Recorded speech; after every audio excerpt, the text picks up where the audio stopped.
This is the brutal reality of knockout football.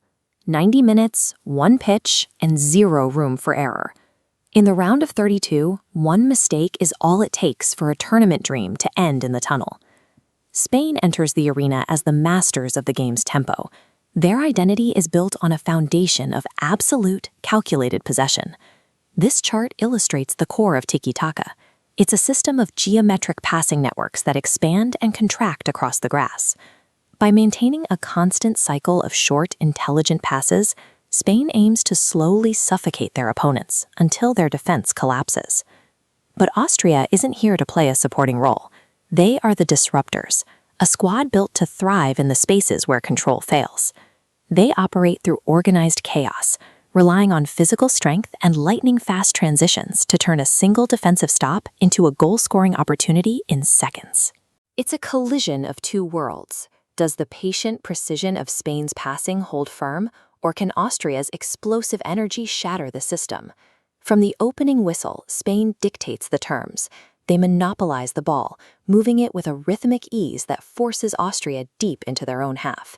Minute after minute, the methodical passing begins to take its toll. The Austrian defenders are forced to cover miles of ground just to stay in position, chasing shadows while Spain waits for the fatigue to set in. However, Austria's passive stance is deceptive. This diagram shows their defensive block functioning like a coiled spring. They stay compact, inviting Spain forward, waiting for the exact moment a pass is under hit so they can lunge forward in unison. That moment arrives. A turnover in midfield sends Austria screaming toward the goal. A powerful shot whistles past the post, a reminder that Spain's dominance is only as strong as their last pass.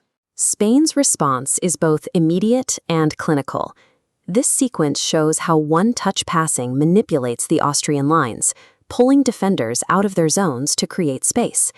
As the defensive shape stretches, the final ball slices through the box. Spain finds the net, ending the deadlock. Spain's lead changes the entire landscape of the match.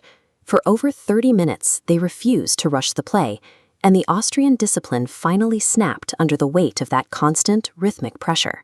Austria returns for the second half with a complete change in temperament. The passive block is gone, replaced by a side that is much more aggressive and direct. They implement a high press, pushing their players aggressively into the Spanish half to contest every single ball.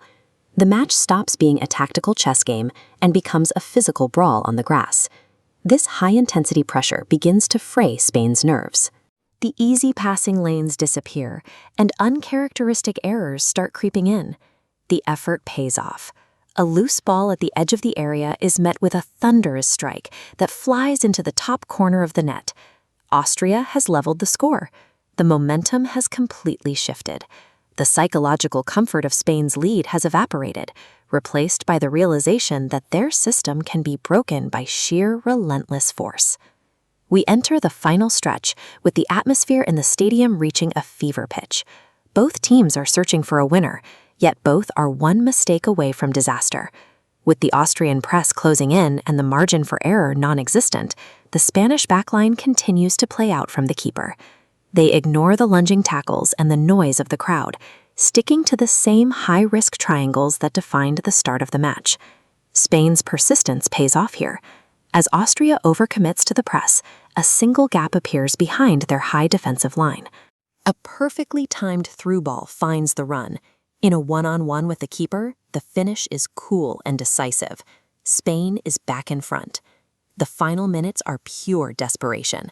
Austria throws every man forward, launching a barrage of physical attacks, but Spain's defense holds firm against the tide. Austria showed that raw aggression can rattle the best in the world. But at the final whistle, it was the side that refused to deviate from their philosophy, even under the highest pressure, that walked off the pitch with the victory. Which style do you think wins out in the long run?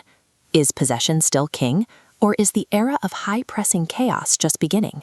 Let us know in the comments below.